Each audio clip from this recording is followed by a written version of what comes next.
Yo, what's going on, snipers, and welcome back to our Houston Sharpshooters Draft to Glory franchise mode here in NHL 22. So in last episode, we had our season simulation, and we thought it was going to be probably our best season yet, which is kind of was because we did have 31 wins, which our prior best was 30 wins before. But however, our team still kind of had a little bit of a disappointing season to an extent because we had like a lot of our offensive players not do as good as they normally do. And yeah, it seems like we just weren't a good 5-on-5 team because we actually had the best power play in the NHL, and we also had like a top 10 penalty kill. So our special teams were good, but our 5-on-5 play definitely needed to improve, which it did not. So hopefully that can improve this upcoming season, and hopefully at this draft we could find some more players to help out our team a little bit, and hopefully we could just continue to improve, and hopefully we could be a playoff team soon because we are already like 10 seasons into this almost at this point. So we definitely want to start winning games and getting into the playoffs while we have a chance. So anyways, before we get into the draft and off season and stuff like that, we do have a few comments to go over. So the first one is from Jeff Prelinsky. He says, take the risk on Sedin. So Sedin, I believe, was a defenseman that we could get.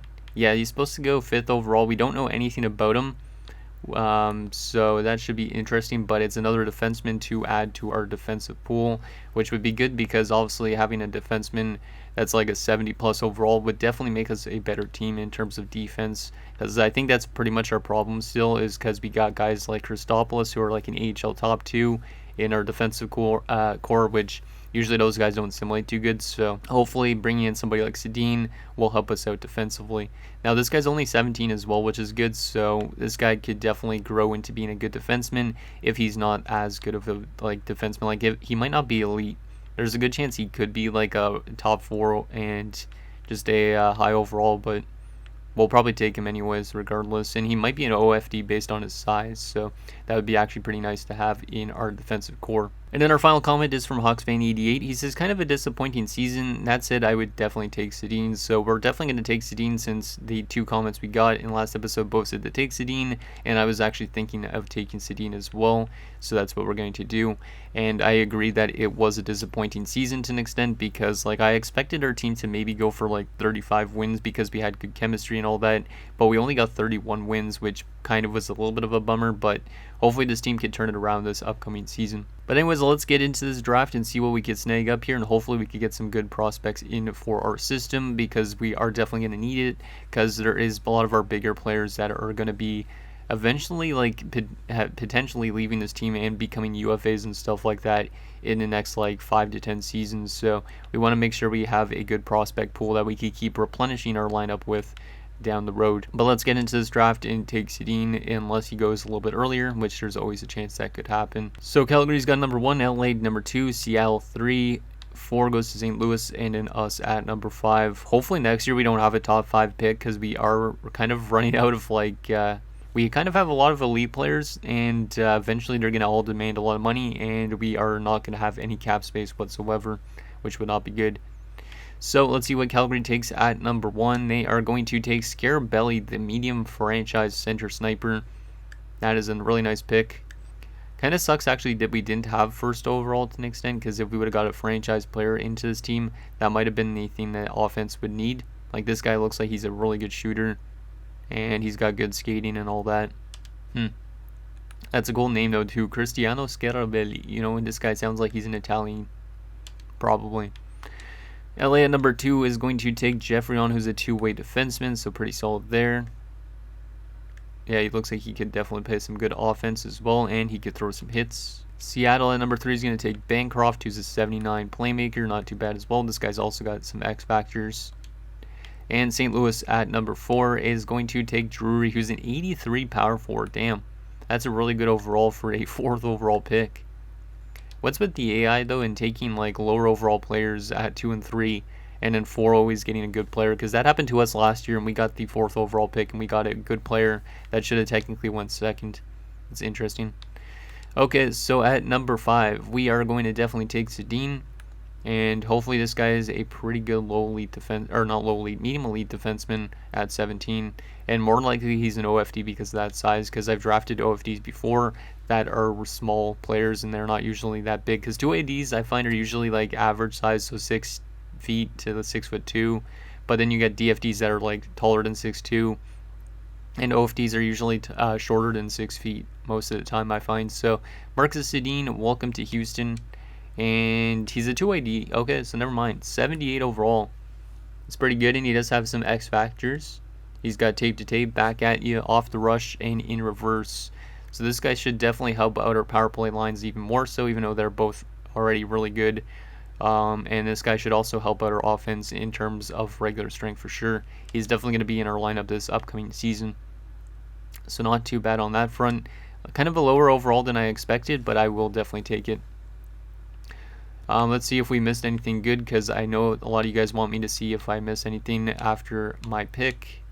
Let's see. 76 top 4 OFD in Christopher Connor, going to the Nashville Predators. That's a pretty good player to get. Interesting. Some 75 top 6s. So looks like a pretty good first round of the draft in terms of depth. Not that we would have got any worse of a player with our pick, because we are top 5. Interesting. And we are up here at the next pick in the second round, which I honestly think we'll just take this top 6 forward, because this guy's a guaranteed top 6 forward. We do need wingers. Yeah, this guy should be solid. Probably a playmaker, because he's like Claude Giroux, I would assume. So welcome aboard, Scuderi. He is a playmaker. 66 overall, so I'll definitely take that. Yeah, we definitely need players like that top 6 type of guy, because those guys will eventually fill out our bottom 6 if they develop really well in the AHL. So I'll definitely take that one up. Our next pick, I did pin this low elite potential guy in Pagaduin. I might end up taking him, but I don't know for sure if he's going to be good. There's another goalie prospect in Harper, who looks pretty good as well, but might be a fringe starter. He's 19, so that means the last year he went undrafted, so he's probably a fringe starter, because I don't think a starting goalie would go undrafted. Jacques Heron. I might just take the guy at pin, to be honest, but he is moving down technically in ranking. And you know what, we're just going to take him. Maybe he'll be a lowly DFD. And he's a low top 4, which is not great, but it's not terrible either. Hopefully he becomes something, but if not, it is what it is. Maybe he becomes a depth defenseman for us at some point. Our next pick, what do we got here? Ooh. Okay, Ernest Patan, even though he's 20 years old, might be good, because he might have a good starting overall, which would be good for our AHL team, or for our 4th line or something like that. You never know. So Ernest Patan, welcome aboard, since you're an overager. And he's a 66 top 9, so not as good of an overall as I was hoping, but maybe this guy becomes a 4th liner at some point, because he's a grinder. We'll see. Our next pick, this is not really that great of a draft, I find, in terms of draft quality. Like, a lot of players are not that good. Melikar, low top 9. Any low elites? Doesn't look like it. Yeah, this draft does not look that good, which is not great for us, obviously, because we need all the help we can get. But I think I'll just go with the Stanley Connor guy, because I have seen low top 9s been out before. He's a 57, which is kind of a low overall, so that kind of sucks, but what it is what it is. Our next pick, we will take Roberto Reed. Yeah, I think we might take Roberto, or there's a low starter. But he's 19. He's got a good starting overall, looks like. No weakness. You know, we're going to take Sweat. Why not? Alex Sweat. And he's a low starter, 65 overall, so not too bad. That's kind of actually like a medium starter overall, but he is 19 already. But still gives us another goalie that could potentially get into our system at some point, if he develops well enough. And in our final pick of the draft, there's another low top 9. That might be our best option, to be honest. 4-year ETA at 19. You know what? Yeah, we'll just take Vyacheslav Grigorenko with our last pick, because might as well. 61 overall and 19 is not terrible. But yeah, that still wasn't a great draft by any means. I mean, our first pick obviously was good, but the rest of that was probably not good enough. A lot of those guys might be unsigned for the first few years of their contracts and stuff like that. But Sedin definitely will jump to our NHL team for next season. Let's now get into the re-sign stage. AHL head coach, I would try and like to get him back, because I think he was actually pretty good of a fit for our AHL team. See if you'll accept that. And now we got to get into our contracts. What do we got up for renewal again? We're at 48 out of 50 contracts, so that's kind of problematic. But we are just going to sign Sea-Doo. Oh my god, he wants 7 years at 10. I might be able to get him for something like that. Or maybe I'll just give him another 1 year deal for now. I am going to let go of some of these other guys, I think, though. Actually, let's get rid of Mackinnon first to free up more room. And Holloway is not panning out. This is one of our first ever picks. He was a 7th rounder in the first year. He has not panned out at all. He's a 66 at 26. We have to let him go, unfortunately. So he's one of the first ones I think we've drafted that we've had to let go of. So best of luck in free agency. And also Mikonov, we have to let him go. He's another one. He was a 2nd round pick, so this guy's a major bust. But he was another first year pick. Medium AHL top 2, 69 overall is not good enough. We got a lot of guys in the system that are going to eventually crack the lineup instead, so here we're going to let him go. All these other guys, since they're 70 plus overall, we got to hold on to them for now if we can. But they're all UFAs, which is kind of scary. Oh man, it's a little problematic. Soderstrom's definitely going to get a contract. I don't want to lock him up for too long, so I'm going to give him, let's give him the 2 year deal, why not? 2 years and give him $2 million bucks. And since he's technically almost an actual starting goalie, Cam Beats, we will qualify you. But now we're running into the category where some of our guys that we draft are going to be turning into UFAs, which is kind of scary. The rest of these guys down here that are AHLers, we're going to just qualify them all up because they will not be in the NHL lineup more than likely. McIver will also qualify you.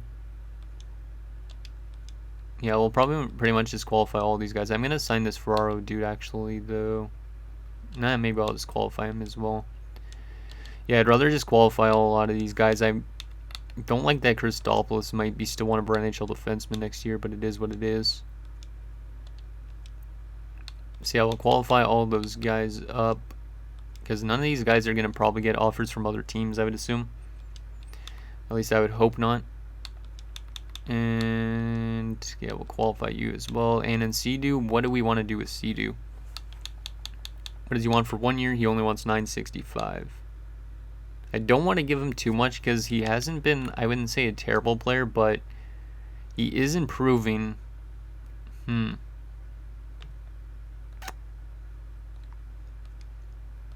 If I give him 7 years, that's kind of problematic. I'm going to give him a 5 year deal, I think, and try and get him down to like 9.5 if I can. That might be a little bit of a low ball, but I'm going to try and get him down for as cheap as possible and for 5 years only because I really don't know if he's one of those guys that are going to be eventually producing quite well for us. So 5 years at 9.5. And those guys are signed, hopefully. Unsigned wise, we are definitely going to sign Sedin up for the NHL team. I might have to sign more guys for the AHL team, so I'll leave those guys for now, but they might be in the AHL next year. These guys want one-way deals in their UFAs, which is kind of problematic. But we need the overalls and we need the stuff like that. So I'm going to give them what they want, but for 1 year only, which might be kind of problematic. But once again, these guys are going to be on our 4th lines and stuff like that potentially next season, so I definitely need them in for the team. Sucks that a lot of them aren't panning out, because some of these guys had okay potential, but we'll just give them what they want to stick around. Janssen would probably be our backup, so we'll give him what he wants still. And I will sign Park up for the AHL. Let's advance a day, see if we get all those guys, but hopefully they accept most of them. I think I saw a couple rejections. Yep, Janssen and Goldobin are trying to hold out. I'm not giving you multi-year deal. Well, actually, I could give you multi-year deals, but I don't really want to. Let's give you a little bit more money because we need you guys for the 4th line. But this is where the draft award is going to get a little bit hard when these guys actually could start walking to free agency instead. Sea-Doo didn't accept. Damn. A 5 year deal. Would you take 5 years at 10? Because I don't want to pay too much money for him. Let's see what happens. I think he accepted, right? Yeah, he did. 5 years at 10 million. Okay. I'll take that. And our UFA is accepted. Okay, so we got 21 million in cap space. These guys are all qualified, so they all should accept, which is good. And then we are 33 out of 50 contracts, so we might need to sign some of these guys up for the AHL. Yeah, I think I'm going to have to sign a few of these guys. Are all these guys AHL eligible, though? That's the problem. This guy could play in the AHL. You know, we're going to sign this guy since he's a top 6 forward prospect. Better to get him in as fast as possible, I think. The rest of these guys I think I'm going to wait on for now, though. Yeah, I'm going to wait on the rest of these guys for now. That's advance a day again. Get that in. And then the rest of these contracts will put us probably closer to 40-something contracts. So let's sim up to free agency and see if all those guys accept their qualifying offers already. Some of them probably is going to hold out. Yeah, some of them are holding out. Let's see what we got. So we got 37 out of 50 contracts. RFA wise, we have still 3, 6, 9 players holding out. 10 players technically, so I think we're good in terms of players. If we need to, we'll just sign some AHL extra forwards at the start of the season. But yeah, we have a lot of guys locked up quite long term. And the first medium league guy that's a UFA next season, or a couple seasons from now, I think, is Forster, which is an interesting one. That's a big guy that we definitely need to get back. Kapitanov's an RFA next offseason, so he's going to be demanding a lot of money probably. I could already give him a 1-year extension, to be honest. Yeah, we're going to already do this extension for 1 year. Try and get him to 7.5, just because I know I'm not going to have a lot of cap space next year, because a lot of these guys are locked up. But yeah, it's going to be a problematic offseason next year, because of all the guys we have locked up for more than like 1 season. Eventually we might have to let go of somebody like Morales. So, but yeah, let's sim up to next season and see if we need to actually sign anything for our team, for the AHL team, or not. Kapitanov signs his extension already, the 1 year 7.5. We are getting some of the RFAs to accept, which is good already. And that should be probably all of them almost. Let's just check just to make sure we don't have any more left to sign. 46 out of 50 contracts. For Met is the only one that's still holding out, but he was probably just going to accept, so we'll just give him that, and that is good. So we'll be at 47 out of 50 contracts, so we should be good in terms of having all players in the system that we need. We might not need to sign anybody. Let me just actually take a look. How much cap space do we got? Because I want to make sure we're still close to the cap floor. 19 million. So are we below the cap or no? Let's go to the proposed trade screen and see if we need to sign a cap whale. Oh no, we're above the minimum cap. That's actually pretty good. We're above the minimum cap with our payroll and our young players, so I will take that, but it kind of sucks because some of these guys are getting close to being UFA territory, and losing some of them would be devastating for a draft of glory. That's why I should have maybe turned off salary cap, but then it wouldn't be as realistic. Okay, so we're almost at the start of the season. Let's take a look at what our lines are going to be set up like. So, anybody in the AHL that shouldn't be in the AHL? Or anybody we want to give a shot to this year? Not really. I mean, Sidor and Ortiz are getting close. Ferraro as well. How does our defensive core look like in our NHL team? It looks solid. Okay, Roach is up to a 79. I didn't expect him to be that good. So our defensive core is actually almost NHL caliber. That's actually good. We'll move Sedin down to the top 6 just to give it a little bit better chemistry. And then we got to set up our lines. So Morales or Sidu on the top line. Who's the best fit for that top line? It looks like it is going to be Kapitanov. Interesting. Oh, wait, there's a +5. We want to get as best chemistry as we can. Can Thornton take face-offs? Is the question. But I would like to use Burns because he's more of a face-off man, even though he has actually worse face-offs than Thornton. We want to get this team as good of chemistry as possible for the best possible outcome, probably. I guess Corrosin will be a fourth liner. It actually doesn't look too bad, because we got a legitimate top six, a really good top six actually. The third line is actually pretty legitimate for the most part, and that fourth line is not terrible. It's better than last year. Defensively, we're still weak though to an extent, but having Roach in there as a 79, and then having Yip as a 78, Sedin as a 78, the three of those guys should get some development this season. Turris is quite weak to have down there. We could always call up a Fenisenkov. Or Ozelinch. But I don't know if any of those guys would fit it better. I might have to try and play around with that. There's still that low elite defenseman that we could always give a chance to as well. He doesn't look great. He has good passing though. That's interesting.